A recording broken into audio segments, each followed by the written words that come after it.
8 कक्षादेखि उता पढ्नै पाइनँ। पढ्न त धेरै मन थियो, तर 8 पछि 9 देख्नै पाइनँ। रक ब्लगसँग मनका कथामा स्वागत छ।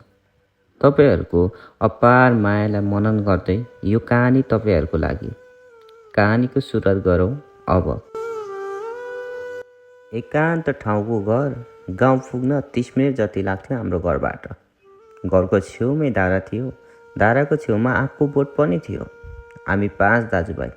5 दाजुभाइमध्ये सबैभन्दा ठुलो भाइ म। म कक्षा 8मा पढ्थेँ। अन्तिम परीक्षा आउन लागेको थियो। हेड सरले सबैले जन्मदत्ता लिएर आउनु है भनेको थियो। मसँग जन्मदत्ता थिएन। मैले मम्मीलाई भने, मम्मी जन्मदत्ता दिनु रे, स्कुलमा मागिरहेछ। मम्मीले भन्नुभयो, तेरो जन्मदत्ता त धनकुटातिरै छोडिएको छ, अर्को बनाउनु पर्ला। अनि फेरि मैले भने, हुन्छ छिट्टो बनाइदिनु है मम्मी। मम्मीले ल ल भनेर भान्सा सम्हाल्नु थाल्नुभयो। यही कुरा मैले बुबालाई पनि भने, बुबा जन्मदत्ता चाहियो रे स्कुलमा। बुबाले भन्नुभयो, मम्मीलाई सोध, मलाई थाहा छैन। मेरो बुबा घरको कान्छा छोरा। अलिअलि नसा पनि गर्नुहुन्थ्यो। घरमा झगडा परिरहन्थ्यो। नसा गर्ने बानीको कारण कहिलेकाहीँ त मम्मी बुबाको निकै ठुलो नै झगडा हुन्थ्यो। वरिपरि घरहरू पनि थिएन। मेरो भाइ माइला र म सकि नसकी बुबा र मम्मीलाई छुट्याउने गर्थ्यौँ। कहिले ठुलो भएर कतातिर जाउँ जस्तै लाग्थ्यो। म जेठा छोरा, तर मभन्दा डह्रो मेरो माइला भाइ थियो। त्यो समयमा हामी दाजुभाइ एकअर्कालाई तिमी भनेर सम्बोधन गर्थ्यौँ। भाइले पनि मलाई तिमी भन्थ्यो, तर दादा भनेर सम्बोधन गर्थ्यो। म यदि घरबाट अलि तल खेततिर काम गर्नु जाँदा खाना खाने बेलामा दादा दादा भनेर बोलाउने गर्थे। परिवार एकै ठाउँमा हुँदाको कुराहरू सम्झिँदा आँखाबाट आँसु बरबराउँछ। परिवारमा झगडा नै होस्, तर परिवार कहिले पनि छुट्टिनु नपरोस्। हिजो बुबा र मम्मीको झगडा पर्दा कहिले ठुलो भएर घर छोडेर जाउँ जस्तै लाग्थ्यो, तर आज साथमा कोही नहुँदा साह्रै न्यास्रो लाग्ने रहेछ। 8 कक्षाको अन्तिम परीक्षाको छुट्टी हुन 1 दिन बाँकी थियो। फेरि मैले मम्मीलाई भने, मम्मी मेरो जन्मदत्ता आज अन्तिम दिन हो, स्कुल लाग्ने। यदि जन्मदत्ता नभए परीक्षा दिन पाउँदिन अरे। मम्मीले भन्नुभयो, खै जेठा तेरो बाउलाई भनेको थिएँ, बाउलाई सोध त। मैले हुन्छ भनेर बुबा भएको ठाउँमा गएर सोधेँ, बुबा मेरो जन्मदत्ता खै? आज जन्मदत्ता नबुझाए परीक्षा दिन पाउँदिन अरे। बुबाले भन्नुभयो, किन चाहियो जन्मदत्ता? म कपीमा लेखिदिन्छु, त्यही लगेर जा। अनि मैले भने, यसरी त हुँदैन होला बुबा, सबै साथीहरूले त जन्मदत्ता दिइसक्यो, मेरो चाहिँ के भएको यस्तो? साथीहरूले नि जिस्काउँछ होला। झन् अस्ति नै भनेको जन्मदत्ता बनाइदिनु भनेर। बुबाले अलि झर्केर भन्नुभयो, हुन्छ हुन्छ ला भनेर कपीको पन्नामा जन्मेको मिति लेखेर दिनुभयो। मेरो मन निकै अमिलो भयो। अँध्यारो मुख भयो। नाकहरू चर पोले जस्तै भयो। अनि आँखाबाट टप्प आँसु खस्यो। मेरो मन भित्र नै रोइरह्यो। म रुँदै रुँदै स्कुल ड्रेस लगाएँ।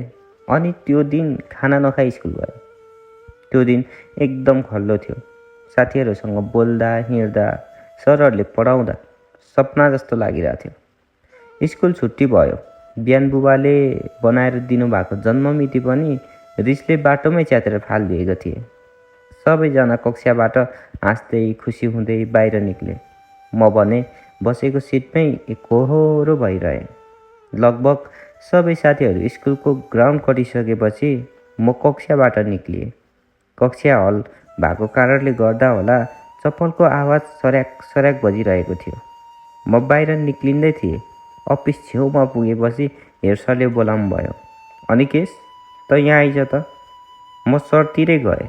मेरो अनुहार कालो भएको थियो। सरको अगाडि पुग्दा मुन्टो पनि भुइँतिर थियो मेरो। सरको अगाडि डर थिएन, लाज थिएन।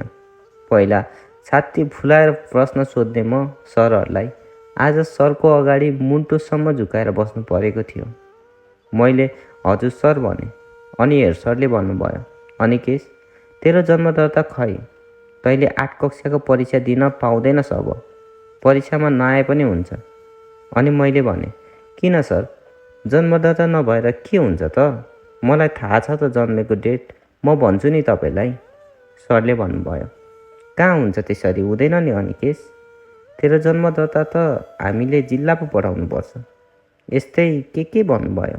सरले भनेको कुरा अलिक बुझेको थिइनँ, त्यही पनि हुन्छ सर भनेर त्यहाँबाट हिँडेँ। कसैले स्कुल पढ्नु मन नभएर छोड्ने रहेछ त कसैले बाध्यताले। म बाध्यतामा च्यापिएको थिएँ। म खरी बिनाको मादल जस्तो, तार बिनाको सारङ्गी जस्तो अनि धुन बिनाको मुरली जस्तै भए। घर पुगेर कसैसँग बोलिनँ। किताब पल्टाएँ, किताबलाई हेरिरहे। त्यो बेलामा हो कसैले वचन नलाई, कसैले नकुटे, किताबले नै मेरो आँसु खसाएको थियो। समय बित्दै गयो। घरमा अलिअलि झगडा भइ नै रहन्थ्यो। हामी दाजुभाइ सदा जस्तै मम्मी बुबालाई सकि नसकी छुट्याउँथ्यौँ। यसरी नै चलिरहेको थियो हाम्रो दाजुभाइको जिन्दगी। भोलिपल्टदेखि परीक्षा सुरु थियो। म निकै दुखित थिएँ। के गरौँ, कसो गरौँ, त्यही पनि ड्रेस लगाएर स्कुल चाहिँ जान्छु भनेर सोचिरहेको थिएँ। भोलिपल्ट म पनि ड्रेस लगाएर रेडी भएँ। स्कुल जानु लागेको थिएँ। त्यत्तिकैमा मम्मीले भन्नुभयो, जेठा अनि परीक्षा दिन पाउँछस् त तैँले? त्यत्तिकैमा उतापट्टि खाटमा बस्नु भएको बुबाले पनि भन्नुभयो, पाउँछ, मैले अस्ति नै जन्ममिति लेखेर पठाएको छु। आमा छोराले नै आवाज आएको ठाउँतिर हेऱ्यौँ। अनि फेरि मैले मम्मीलाई पिलिक्क हेरेँ। मम्मीले पनि हेर्नुभयो। म कसैलाई जवाफ नदिई स्कुलतिर गएँ। स्कुलमा 11 बजे घन्टी लाग्यो। त्यसपछि सबैजना लाइनमा बस्यौँ। सरहरू पनि सबैजना अगाडि आउनुभयो। सरहरू देखेपछि मेरो मुन्टोले भुइँ हेर्न थाल्यो। त्यत्तिकैमा हेड सरले फेरि माइकमा भन्नुभयो, अनिकेश राईले जन्मदाता नलिएको कारण स्कुलमा परीक्षा दिन पाउने छैन। त्यति भन्नु बित्तिकै म लाइन छोडेर मुन्टो तल झारेर घरतर्फको बाटो लाग्यो। स्कुलको ग्राउन्ड काटिसकेपछि एकपल्ट फर्केर स्कुलतिर हेरेँ। सबै लाइन नै मैतिर फर्केर हेरिरहेको रहेछ। यसरी नै पढ्न त धेरै मन थियो, तर पढ्नै पाइनँ। पढ्न त धेरै मन थियो, तर 8बाट 9 देख्नै पाइनँ।